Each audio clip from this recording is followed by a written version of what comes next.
Hope and Shadows, Chapter 20, Atonement, by Stephen Little. My Little Pony and all associated characters are copyright by Hasbro. Sweetie Belle stood there with her mouth agape as her brain worked furiously to process the information that was thrust upon her. Ever since that fateful night when she discovered her true parentage, she had wondered who her father was. She wondered what kind of stallion could turn his back on the mare that carried his foal, and now here he was, standing in front of her. No, she told herself, a sense of righteous indignation burning within her. I already have a father, and he is the most wonderful father a pony could ask for. You're not my father, Belle said. Her disgust for the stallion was clearly evident in the low, icy tone of her voice. The words stung the stallion deeply. I promise you, I am your father. It's from me that you get that pink stripe in your mane, and your beautiful green eyes, he reassured her. Striker could see the anger stirring within the mare, but still he had to try. No, you're not, the unicorn yelled. You weren't there when I got my cutie mark. You weren't there when I went on my first date, or when I graduated from high school, or when I graduated guard training, or when I started my singing career. You weren't even there when I got married. Spike is my father. He was there for us, for me. He was there for me almost my entire life. As far as I'm concerned, you're just a sperm donor. Scootaloo placed a conforming hoof on her wife's shoulder. She had never seen the unicorn so angry before, and it was not something she liked. Hey, babe, you need to calm down. He's not worth it, she said, trying to ease her mate's turbulent emotions. I'm sorry, you're right. I wasn't there when you were born, and I wasn't there when you grew into the mare you've become, the blue-gray stallion said, his head hanging low. I've made a great deal of mistakes in my life, not just with you and your mother, but with a lot of things. I just thought... You thought what? You thought you could just show up and we'd be one big happy family? Sweetie Belle shouted. You thought that helping that worthless, vile, loathsome, self-important, sociopath, blue-blood, full-napped children and infants, that you'd somehow worm your way into our good graces? I had nothing to do with the full-nappings. I'm sorry, You hear that, Garnet? He's sorry. Well, I guess that makes everything okay, doesn't it? The distraught unicorn asked, tears starting to form in her eyes. You abandoned Mom. You abandoned me before I was even born. Scootaloo wrapped a wing around her wife as the unicorn quietly sobbed. Shh, it's okay, babe. Everything's going to be okay, the orange Pegasus told her. Sweetie Belle wiped the tears from her eyes before addressing the stallion again. I suppose I should thank you for leaving, though. If you hadn't run away from your responsibilities, Mom would never have met Spike, and I might never have met my two best friends or my wife, she told him, hugging Scootaloo closer. Sprinter knew he was fighting a losing battle, but he felt he had to get everything out in the open. Rarity, you've been very quiet. Do you have anything to say? What do you want me to say, Sprinter? Rarity sat up in her bed, slowly, as not to disturb her sleeping infant. Sweetie Belle is right. You left me to go chase your athletic dreams, and now you've gotten yourself mixed up in Blue-Blood's delusional pursuits of grandeur. While Rarity was reading Sprinter the riot act, the rest of the captives were huddled down around Dawn, trying to give her as much emotional support as possible. The mares in the group were the closest to the princess, hugging her tightly. I'm sorry this happened to you, Ditsy told her, stroking a wing down the alicorn's back in conforming manner. No mare could possibly deserve something like this. Dinky slowly pulled away from the princess, stood up and tried to walk away quietly. Had it not been for Tootsie Flute's hoof pinning her tail to the floor, Dinky might have gotten away. Where do you think you're going? The teal unicorn asked her. The grey unicorn was too ashamed to look the others in the eye. I'm going to the other side of the room, she said, her back to the ponies, comforting her mare friend. When we eventually get out of here, I'm leaving Ponyville. And I'm going as far as I can possibly go, someplace no pony can ever find me. Dawn could scarcely believe what she heard. After everything that happened, the pony that meant most to her was going to leave. What are you talking about? She asked, desperate for some kind of reason. Dinky violently tugged her tail back from Tootsie Flute, leaving a few blonde hairs behind as she started to walk away. I'm sorry, Dawn. It's for the best. Before she could get much further, she bumped face first into the disguised Applebloom. She tried to sidestep the mare, but met the same barricade as Applebloom sidestepped with her, and matched every movement Dinky used to get by her. Let me go, she said flatly and impassively. What are you doing, Dinky? She asked. What do you care? The grey mare asked in response. It's my job to look after the well-being of the royal family in every way possible, and that includes personal matters, so I'll ask again, what in Equestria do you think you're doing, leaving her in this state?" "What's going on here?" Sprinter asked as he overheard the stallion he thought was his friend speak of his responsibilities. "Wildcard, what happened while you were under cover?" Applebloom looked over to Shadowwing and Midnight, who quietly got behind the curious stallion and restrained him. "Ironhoof, watch the door," she said, sauntering over to where the two lunar stallions were holding Sprinter. Pulling her helmet off, she smiled, and realization struck the immobilized stallion.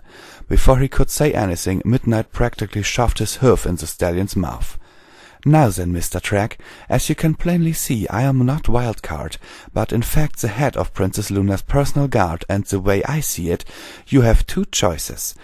You can either sit there and keep your mouth shut, or I'm sure one of my boys here can easily find some place around the castle to stow your corpse where no pony will find it. Now, are you going to be a good boy and sit there quietly?" The stallion rapidly nodded his head in acceptance. "Really, Bloom, was that entirely necessary?" Honey asked. "You will understand when you're older, kid." From the corner of the yellow mare's eye, she could see Dinky trying to scurry away, but before she could get too far, Applebloom grabbed her by the tail and dragged her back to her mare friend. "And just where do you think you're going? I'm not done talking to you." "Leave it alone, Applebloom," the younger mare growled. "No, I can't let this go, Dinky," the yellow mare told her. "If you do this, you're going to regret it, trust me. If you leave now, you're going to hurt more than Princess Dawn. You're going to hurt yourself in ways you can't possibly imagine yet. Maybe not today, maybe not tomorrow, but soon. And for the rest of your lives. Don't resign yourself to this." Dinky looked Applebloom in the eye. "You don't get it, do you?" she asked, hot tears burning their way down her face. "Look at her, Applebloom, look at her. All I ever do is hurt her. I've been hurting her since the day she was born." "That's not true," Dusk told her, trying to defuse the situation. "Yes, it is, and you know it, Dusk. Remember when you two were 5? She broke her wing because I encouraged her to try flying before she was ready. Then there was a time she almost got hit by the train because I told her what happens to a bit when the train runs it over on the track. If your mother Twilight hadn't come along when she did, Dawn would be dead right now. Or how about the time she got pneumonia because I kept her out too late playing in the snow that one winter? Then of all things I caused her to lose a leg." Dinky pressed down, twisted her right front leg and pulled up sharply, yanking the stump of her leg from the artificial limb. "Look at it!" the grey mare shouted, shoving the scarred stump in Applebloom's face. "I did this to her. If Discord couldn't have swapped our legs, I probably would have killed myself. I couldn't face living knowing that I'd maimed her like this, and now, because of me, she's sterile. She'll never be able to have a foal, ever." Dawn rubbed the hoof along her grey appendage. "Dinky, I've never blamed you for anything. I never could," she said, as she tried too hard to control the tears threatening to fall. "But I am to blame. Maybe you are right. Maybe we should have just rattled like a couple of ferrets. Then this would never have happened. But it did, and there's nothing I can do to take it back this time," she said, inserting her limb back into the artificial leg. Slowly she walked back to the softly crying Alicorn she loved so much. "Can't you understand, Dawn? That's why I have to go. What if next time my foolishness cost you your life?" "You talk as if I had no choice in all of it. Dinky, you are one of the smartest dumb ponies I know. Every one of those things were my fault, not yours. I was the one who climbed to the top of your workshop and jumped off, and you talk as if you pushed me," your young princess told her, trying to keep her voice calm. "But I put the idea in your head when you asked me how birds learn to fly," Dinky argued. "And even if you didn't, I would have found out myself. I did live in a library, after all," she said. "That thing with the bit on the train tracks, if you recall, you told me never to do that myself, but I did it anyway. My fault, not yours.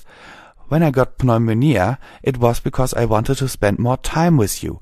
We were having fun, and I didn't want to go in. As it was, both my mothers had to come get me in the end, and we both had cuckoo by the fire. I didn't start getting sick till the next day. Through all of that, if my mothers didn't think I was safe with you, do you really think they would have left me in your care?"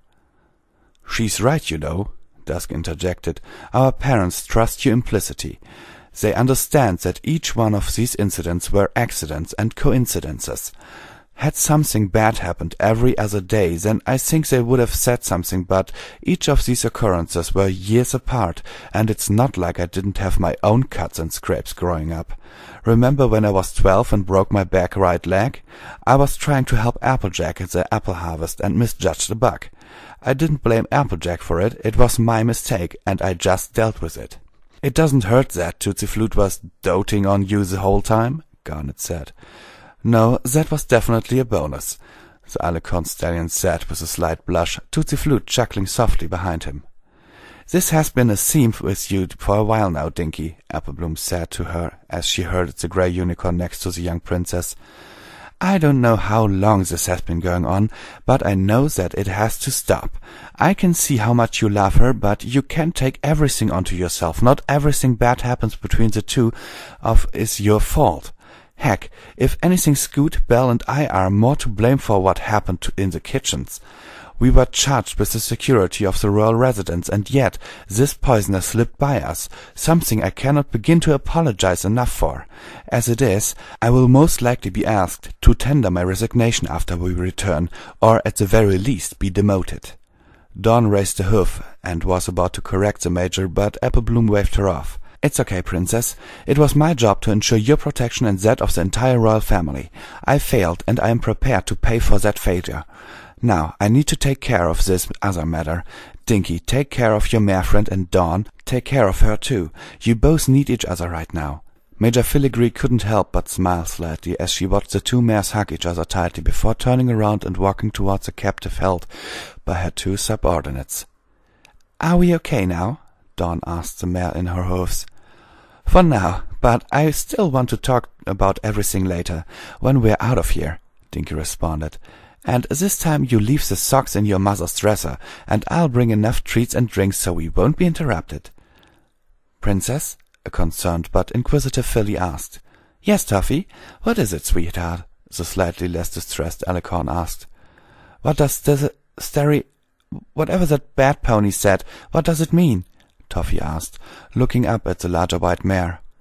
The word is sterile, dear, and it means that I will never be able to have a foal of my own, Dawn told her, tears dripping down her face. Dinky held her tighter. Oh, is that all? Why don't you get Mama to cast a spell on you, like she has too with Ma Aunt Applebloom? The young filly inquired. What are you talking about, little one? Dawn asked the young filly. Oh, Mama and Auntie were talking the other day in the kitchen while I was playing with Chaser in the living room, and I heard her tell Mama that she was afraid she couldn't have babies because of an accident she had a long time ago. The young filly stopped to take a quick breath. And that's when Mama told her to go talk to your Mama, and if she couldn't have any babies, then your Mama could cast a spell on her that could fix her insides, so she could have babies again. If it can work on my Auntie, then I think that might be able to work for you. The group surrounding Dawn and Dinky sat there in disbelief, staring down at the talkative filly with their mouths hanging open. I'll be, Aiden finally said, breaking the tension, from the mouth of babes. Applebloom sauntered over to their captive, trying to figure out her next step. This particular position was something she never liked. Making things up as she goes was not her strong point, as she always liked going into a situation with an established plan of engagement. So, Mr. Tracker, what am I going to do with you? I can't very well let you go to tell our captors what you've learned here, and if I stash you somewhere in the room, it's only a matter of time before you're discovered, and we're right back where we started. Major, isn't it? Sprinter asked. You and I both know you have but one course of action. I am prepared, the stallion announced as he knelt before the mare. What are you talking about? Applebloom, stop this, Rarity demanded. Sprinter looked over his shoulder at the mare that once loved him. It's all right, Rarity, he said, trying to ease her conscience. I was prepared for this eventually should Blueblood find out that I disobeyed him. You may have been a cowardly jerk in your life, but right now you show a courage that I wish more ponies had these days. Do not worry, I will make it as quick and painless as I possibly can. No, Applebloom, don't, Sweetie Belle said. He may be a jerk, and I still hate his guts, but there's still to be another way. No pony deserves to die like this. There's been enough senseless death for one day. And what would you suggest, Captain? Should I just let him go? The yellow mare asked her friend and subordinate. Guys, something's going on over there that I think you should look at. Honey told the arguing mares. Jato and the amber mare looked at each other in confusion as she was ignored in favor of further argument. Melody walked up to the amber mare and placed a hoof on her shoulder. "Let me handle this. Hey, could you old nags stop clucking at one another long enough to listen to my gal pal here for 5 damn minutes?" All argument stopped immediately as the older ponies in the room stared at the monochromatic teenager standing next to Honey. Melody couldn't help but smile at the mare next to her. "That's how it's done, honey, and remember to swear. That's the most important part when you're trying to get the attention of a bunch of old farts." "Now wait 1 damn minute. I'm not that old," Scootaloo tried to interject. "Yes, you are, but that's not the point. Something's going over here with Dusk and Dawn. We were talking, and all of a sudden they go all stiff," Jato explained.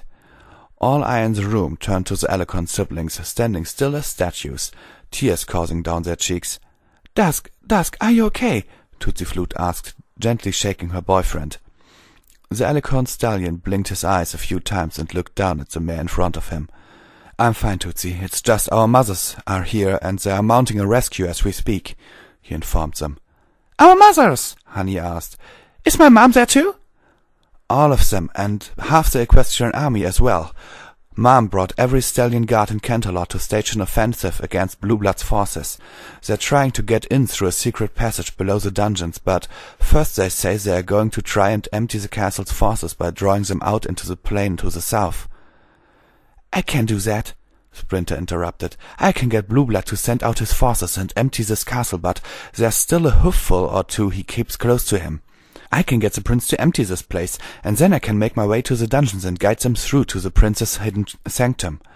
Please, I know you have no reason to trust me, but if I can help, if I can somehow make up for my betrayal to the princesses, then I have to try." Applebloom looked the stallion in the eye, trying to discern any insincerity in the pony's words, and after a moment nodded her head. "Shadow, Midnight, let him go. Sprinter, do this and I will speak on your behalf at your trial, and try to get you some kind of leniency, but I warn you, should you betray my trust, I swear to you that I will see you hang from the parapet of this castle. Do we understand one another?" The stallion nodded his head vigorously. "You have my word, Major," he told her before Ironhoof opened the door to let him out. "Dusk, is Dawn okay? She still hasn't moved even a little," Ditsy asked. "She's okay, Mom. She's talking to her mothers and Princess Celestia," Dinky told her. "She's right, but how do you know that?" Dusk asked. "I don't know, I just do. It's kind of weird, like a feeling or thought in the back of my mind," the grey unicorn tried to explain. "I don't know exactly what's being said, but I know what's happening." A few seconds later, Dawn shook her head and wiped the tears from her cheek. "Our parents know what's happening. They're not happy with Sprinter, but they will trust him to carry out his promise," the White Alicon informed them. "Guys, how do we know this isn't a trick?" Jato asked. "I mean, Prince Blueballs—" "Jato, language," Rarity said, covering her false ears. "Whatever. What I'm trying to say is that he told us we couldn't fly or do magic in here, so how do we know that it wasn't some kind of trick?" "As much as I can't believe I'm saying this, Jato raises a good point," Garnet said. "What's that supposed to mean?" Jato demanded. "Trust us, Garnet. Jato, we know when we're talking to our own mothers, and as far as how it was done, they initiated contact from where they were. It didn't come from us," Dawn tried to explain. "But that doesn't make any sense. If they could do that, then why didn't they contact you before?" Scootaloo asked. "I think it has something to do with proximity," Dusk told them. "They couldn't contact us till they were closer. Regardless, our families are here now, and they're coming to get us. I just hope Sprinter was sincere in his promise to help us." Sprinter came running out of the prisoner's room, intent to carrying out his mission, when he turned the corner down of the connecting corridors and found Prince Blueblood walking with his entourage towards the main receiving hall. The white stallion was surprised to see the Earth pony, but knew all too well what he was doing there. "Sprinter, I take it that you disobeyed me and spoke with Rarity?" the unicorn asked as he continued to walk into the receiving hall. "Yes, Your Majesty. I'm sorry that I disobeyed you, but you were correct. She's been utterly ruined by the dragon, her head filled with Celestia's nonsense about interspecies relationships," he said, sniffing back false tears. I was hoping to spare you from this. I wanted to be sure myself if Celestia's poison had tainted the mare, and from your reaction it seems to have poisoned her down to the core. My dear, dear Sprinter, I am sorry for your loss, but don't fret. When all this is over, you'll have your pick of the mares, Blueblood told him. Does it mean you're not mad at me? Sprinter asked hopefully. Oh, I am mad at you for disobeying me, but I can hardly be cross at a pony whose heart has been crushed. I understand that pain all too well, the would-be king told him. Rarity and I were betrothed at birth in an attempt to rejoin the family bloodline. You see, she is also the line of Platinum, just as I am.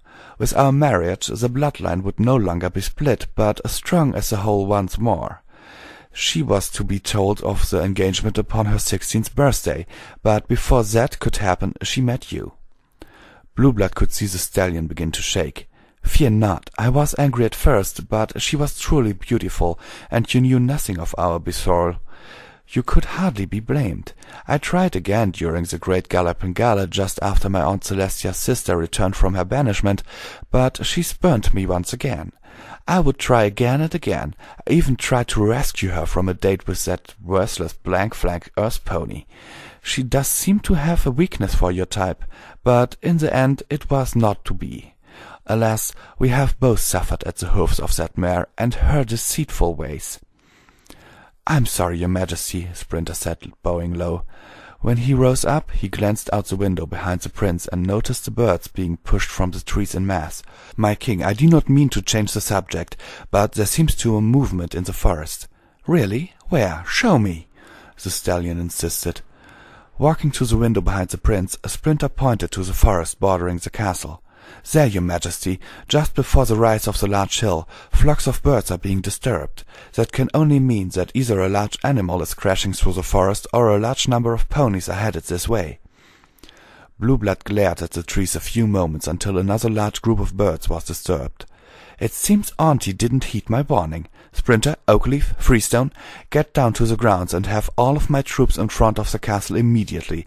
If it's a fight Celestia wants, then it's a fight she'll get. Sprinter walked in silence as he made his way down the main castle stair to the courtyard below. Hey, Sprint, what's up with you? You look like some pony just walked over your grave, Freestone said with a slight chuckle. Ease up on him, Stony. Poor guy just has his heart ripped out. Give him some space, Oakleaf told him. The pale grey pony with the dark green mane sidled up to the nervous stallion. Hey, bud, it's okay. Mares can be pretty heartless sometimes. That's why I swore them off completely. I appreciate it, guys, but I was more concerned about what the prince would do when he found out that I disobeyed his order about seeing her, Sprinter explained. He says he's not going to do anything, but with how his moods keep changing, I think I should make myself scarce before he changes his mind. Freestone shuddered. I can understand that. I was there when he punished Chaser and the dog. I wouldn't wish that any pony, the light orange pony confessed. If you want to take off for a bit, me and Oak can handle everything. Thanks, Freestone, I appreciate it, Sprinter said as he charged the rest of the way down the stairs and off to the right towards the dungeons. Why in Equestria would he be going to the dungeon? Oakleaf asked. Those cells are filthy. I guess he figured it'd be the last place the prince would go, Freestone offered. Sprinter walked quietly down the stairs towards the cells. The entire way he could hear the screams and roars from the dragon and Prince Blueblood kept down there. It was horrible. The stallion had a hard time imagining the torture he must be enduring. Sprinter knew he needed to go and meet the princesses and ensure they got into the castle, but he could not stand to listen to the dragon's suffering any longer. Straightening up, he squared his shoulders and marched right up to the cell that held the devil himself and a miserable dragon. With a great amount of oppression, Sprinter raised the hoof and knocked on the cell door. After a short moment of time, Scythe opened the door and stuck his head out. "What do you want? I'm busy in here." "His Majesty told me that the dragon was down here, with you," Sprinter started. "Yeah, he is. What of it? Oh, wait, don't tell me you finally got the chance to see that bitch you were banging all those years ago, huh?" the malicious pony asked. "Ha! You did, didn't you? Oh, this is fantastic. Let me guess. Now that you know the little whore wants nothing to do with you anymore, you want revenge on the dragon?" Sprinter was a little shocked to see how much the maniac in front of him knew, but solemnly nodded his head. "Oh, fuck, this is perfect. Don't worry about it. I'll give you some time alone with him. I've something to get anyway, but whatever you're going to do, make it quick. I won't be long. Oh, and if you finish before I get back, be sure to lock the door on your way out," he said with a manic grin. Sprinter entered the dark stone cell with the sound of Sky's hooves running down the hall, echoing in his ears. Closing the door quietly, he turned to address the dragon. What he saw before him was one of the worst things the stallion had ever witnessed in his life.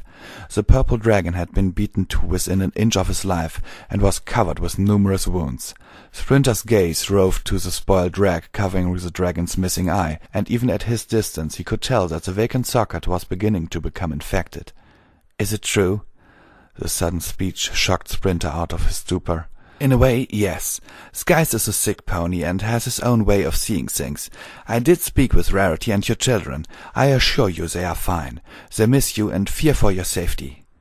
"You're him then, aren't you? Sweetie Belle's father," Spike said with a small chuckle.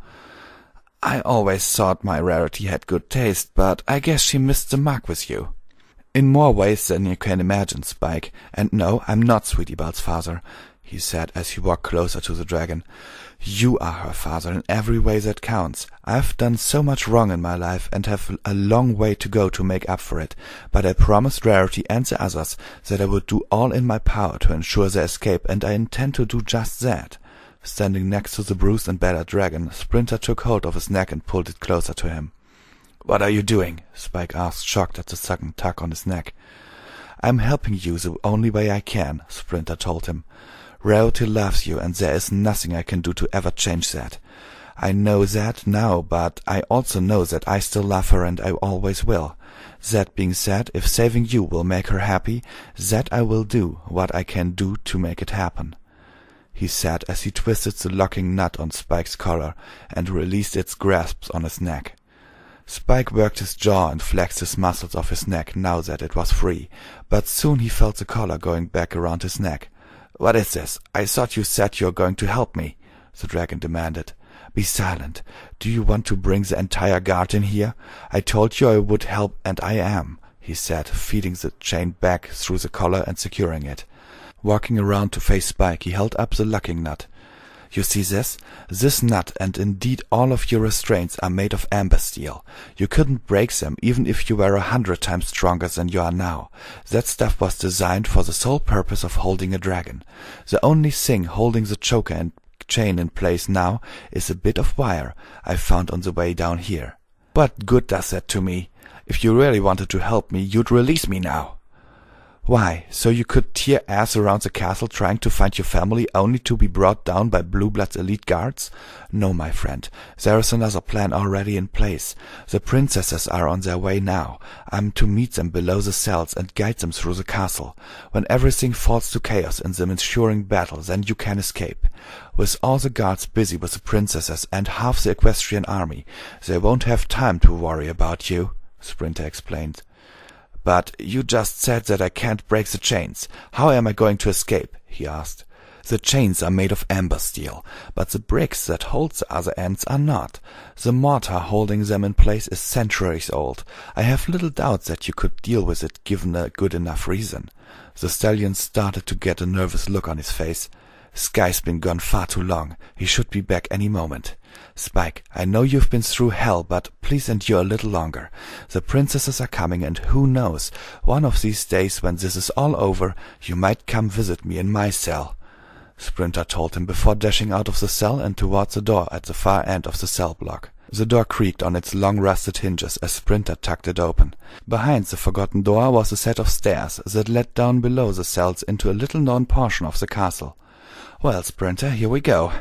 Now all we have to do is wait for the princesses and pray they don't kill us on sight for our treason."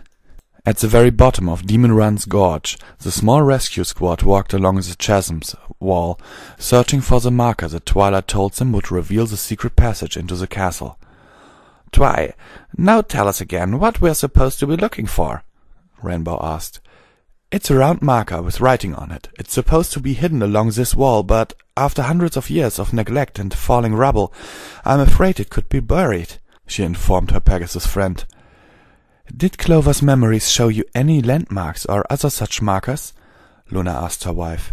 "No, sorry, I just know—" Twilight stopped talking mid-sentence, as her face took a vacant expression. Lara waved the hoof in front of the Alicorn's face, trying to get a reaction, but to no avail. "Sorry, every pony, I think Twilight has left the building." Before she knew what was happening, another vision played out in Twilight's mind. Once again, back in the secret passage of Platinum Castle, Starswirl was confronting a broken-hearted Clover. "It's all right, my dearest. We knew this day was coming. Faust made her decision years ago, and the only thing left for us is to carry out her final request." I know, but it doesn't make it hurt any less," Clover said as the tears poured from her eyes. "I don't know what I'm going to tell Celestia. Her mother was supposed to inform her of everything before she left, but now it's just been dropped on my hooves. How am I supposed to tell the girls that their mother gave her life to make a set of talismans that they will have to use to fight off some terrible evil that no pony knows about? And what about Luna? You know how emotional that little filly is. She lost her father when she was a baby, and now she's supposed to accept the loss of her mother so soon after. It's not fair, Starswirl." "I know you're right. It's not fair, but you know as well as I do how strong the girls are. They will get through this. It is their duty to take over the throne now that Faust has vacated it." To hell with duty. They're only children. They shouldn't have to deal with this," Clover shouted, which only resulted in her husband hugging her tighter. "But they will have to deal with it, and you and I will be right there with them to help them as much as we can," Clover cried, her face buried in her husband's chest. All her sorrow, her rage, and her sense of helplessness, she tried to cry it all out, leaving the evidence in Starswirl's tear-soaked fur. To her husband's credit, he held her as she vented her pain a while longer before she got to her hoofs. "What are you going to do now?" he asked. "I'm going to hide this damn book. Then I'm going to tell the girls that their mother is dead, just like she told me to." "Do you want me to wait here for you?" the bearded stallion asked. "No, you have important work to do, and I don't know how long it will take the girls to come to terms with us. When you're done for the day, come and find me in the castle proper. Celestia and Luna look up to you, and I think it will help having you there as well, but before you come, go to the glen and retrieve the talismans that Faust is creating." "Are you sure?" he asked. "Yes, they need to know what their mother died for," Clover told him. The lavender unicorn walked directly to a wall in their hidden chamber, and pressed in a brick third from the bottom and two to the left. Pushing hard, a loud click was heard, and a portion of the stone opened, revealing a secret library, magically sealed away from prying eyes, the elements and the ravages of time. "Hey, isn't this where you put my notes on the anamorphic spell?" Starswirl asked. "Yes, along with other tomes, spells or records that ponies aren't ready for. Faust had a policy of letting things out at a gradual pace instead of unleashing new spells and technology upon a world not mature enough for them, and this book certainly qualifies. Besides, if you want to hide a leaf, hide it in the forest." "I married a very smart mare," Starswirl said, a hint of smile on his face. Clover stepped out of the room and closed the stone behind her. Stepping up to her husband, she kissed him on the cheek. Yes, you did.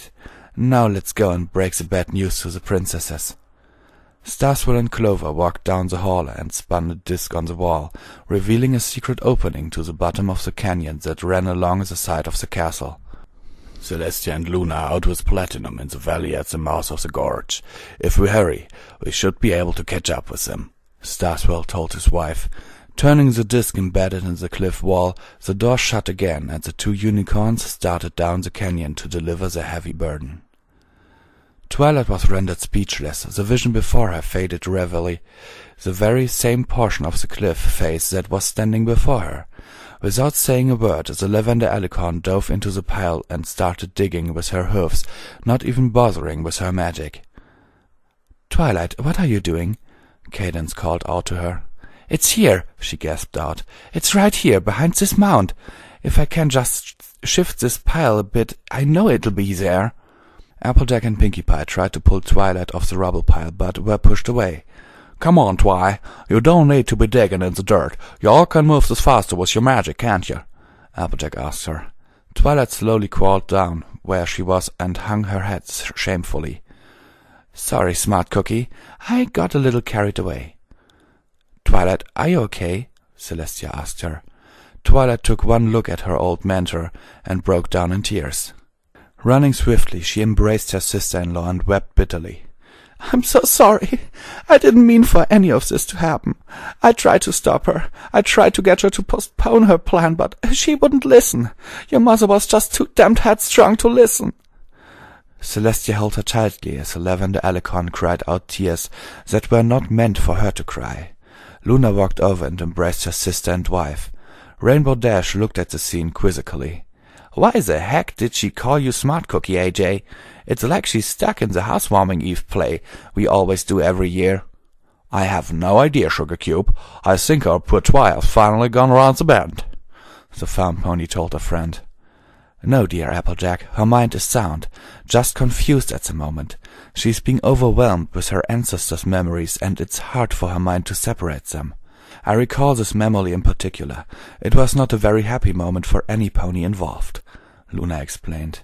The majority of Twilight's friends had gathered around her to try to console the crying alicorn as she fought to regain control of herself. "I'm sorry. I'm so sorry, every pony. I didn't mean to lose control like that," she said as she sniffed back the tears threatening to fall again. "I'm okay now, I promise." "You scared it there for a moment, Twi," Vinyl said, giving the alicorn a rough pat on the back. "I'm very sorry. I didn't mean to worry you all," Twilight said, ashamed of her outburst. "We understand, Twilight, really. It's just, I mean, you don't mind me asking, why did you call Applejack Sharp Cookie?" Fluttershy asked, a little of her timid nature returning due to her friend's emotional outburst. "We can talk about all this later," Celestia said as she moved the pile of debris aside. "I think we have more important issues to deal with at the moment." "But," Pinkie stated to ask before being interrupted. "Pinkie, these memories have revealed a lot of things to me and have posed many more questions. Questions I intend to get an answer to," she said, almost glaring up at the former mentor. "For now, all I can promise is that I will try to explain everything I can once this is over." "Okay, Twilight, I trust you," the pink mare said in a voice too calm to normally be associated with her. Twilight closed her eyes, took a deep breath, and let it out slowly. As she opened her eyes, she saw Cadence, her old foal-sitter, smiling down at her, happy that her sister-in-law hadn't forgotten the calming technique she taught her all those years ago. Turning around, the lavender alicorn approached the chasm wall to find a small stone disc set into it. The stone circle itself was unremarkable, and if one didn't know better, they would have just passed it by without a second glance. What was interesting to Twilight was a marking on its face. Through the center of the disc was a straight line with a small, perfectly circular hole beneath it. "Well, that's a funny thing to put on a rock," Lyra said, looking over the unicorn's shoulder. "You think it's some sort of key or something?" "No, it's ancient unicornian," Penelope said, running a hoof gently over its surface. "It's very old, even back in my time. No pony knows exactly how old it is, but every now and then you'll find markings like these among ancient ruins." "Can you decipher it?" Buford asked. "I'm sorry, sir, but knowing what it is and reading it are two very different things," she told him. "Unfortunately, this knowledge is beyond me as well," Celestia volunteered. "Nor I," admitted Kirin. "I guess my old teacher didn't think it necessary." Twilight chuckled as she continued to stare at the circle in front of her. Without a word, she stepped up to the circle and inserted her horn into the small hole. With a small grunt of effort, she poured her magic into her horn and started to pull it up. Slowly at first, the hole her horn was lodged in began to move through the stone circle as if it were sand, and as soon as it was above the line, she pulled out her horn and dragged it along the line, making it whole again. As soon as the line became solid, there was a shuddering, and a large, disguised, oval-shaped door opened out in the chasm. "Dearest, what did you do?" Luna asked her wife. Sorry, it took me a moment to find the right memory. This time I focused on the specific knowledge I was looking for instead of letting Clover's memory show me what they wanted. I should be fine from now on, Twilight told them. But that doesn't explain how you knew what to do, Cadance said. Oh, well, it's simple, really. It was funny just how simple it was, but Clover and Starswell were quite clever. Even if you could read the ancient Unicornian language, you still had to possess enough magic to unlock it, Twilight explained. The original glyph read, Doe seeking stag. All I had to do was change it to its opposite, stag seeking doe, and the door unlocked. Well, at least I can see where you got your cleverness, Luna said with a small smile. Luna, signal our troops to begin the attack, Celestia told her sister. One by one the small group of insurgents entered the old castle and lit a small number of torches they found just inside the door. Buford stepped ahead of the group and took point in the dark chamber. Okay, princesses, where are we going? If Clover's memory are correct, then we should head down this corridor, right past through another secret door, and then up a flight of stairs. That should bring us to the dungeons. You could do that, or you could allow me to escort you to your children, Sprinter said, stepping from the shadows. The ponies didn't have a chance to gasp in surprise before Gertrude had soared over them all. Her twin blades unsheathed, tackled the stallion to the ground and pressed the edge of her swords against his throat. "Speak carefully and quickly while you still can," she growled. "My name is Sprinter. I was sent to help you by Applebloom and Rarity." "I was expecting you, but I suppose the Major forgot to mention that I wanted you in plain sight and no surprises." "I'm sorry. I left their cell before I was told," Sprinter told them. The stallion swallowed hard as Gertrude pressed the blade firmly against his throat. "Come on now, this is ridiculous," Kirin said. "Gertrude, please let him up." Celestia nodded and the griffin cautiously backed away. "Tell me, Sprinter, why should I believe you? For all I know, you fooled our soldiers and are leading us into a trap." The unfortunate stallion sat there, rubbing a hoof across his neck. "First off, Your Majesty," he said with a deep bow, "I want to apologize. Blue Blood offered me something I never thought I would have an opportunity at, a second chance with Rarity. He lied and manipulated me, as he has done with so many others. All that being said, I can only hope to be forgiven for my betrayal, my cowardice, and my stupidity. I am prepared to lead you to the captivities, and the one holding them. If, after these events, you still wish for me to be punished, then I will humbly accept any sentence that you deem appropriate. The fallout from this incident is going to be ugly and painful, Sprinter. You have aligned yourself with those who have abducted our children, and would use them to wrest control of the country from my family," Luna stated. "Are you sure it is wise to so quickly throw yourself at our mercy, even when you do not know the outcome?" "No, Your Majesty, I don't think it is the wise thing to do, but it is the right thing to do," he said, a certain finality in his voice. "So be it. But until this unhappy affair is over, Buford will be your shadow. Where he goes, you go," Celestia told him in no uncertain terms. "I understand, Your Majesty.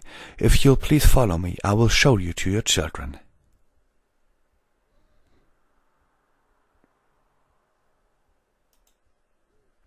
Okay, every pony, this was chapter 20 of Hope and Shadows. So far as I see, there is no further update of this. The last one was, one second, on the 16th May 2013. I hope there will be more. To be honest, I really do hope so, because this chapter is really good and I like it. I really like it. I mean, this chapter is great. The whole story in itself is wonderful. And what the heck, really, I like it. Seriously. And I want to see more. But, well, we'll just have to wait for dlazerus to write more. Okay, if there will ever be an update of this, I surely will read it and put it up on my channel. Till then, I will read other stories. You can recommend them to me or request them, whatever, in the comments below. But know this, I might not release anything for about a week from now, because I'm kind of developing a cold, and, well, when my voice fails me, doing readings really won't do any pony any good. Okay, that said, every pony, I wish you much fun with this. I'm looking forward to a update on this story on Film Fiction, so I can read it more of it, because I really like it. That said, sincerely yours, Visual Pony.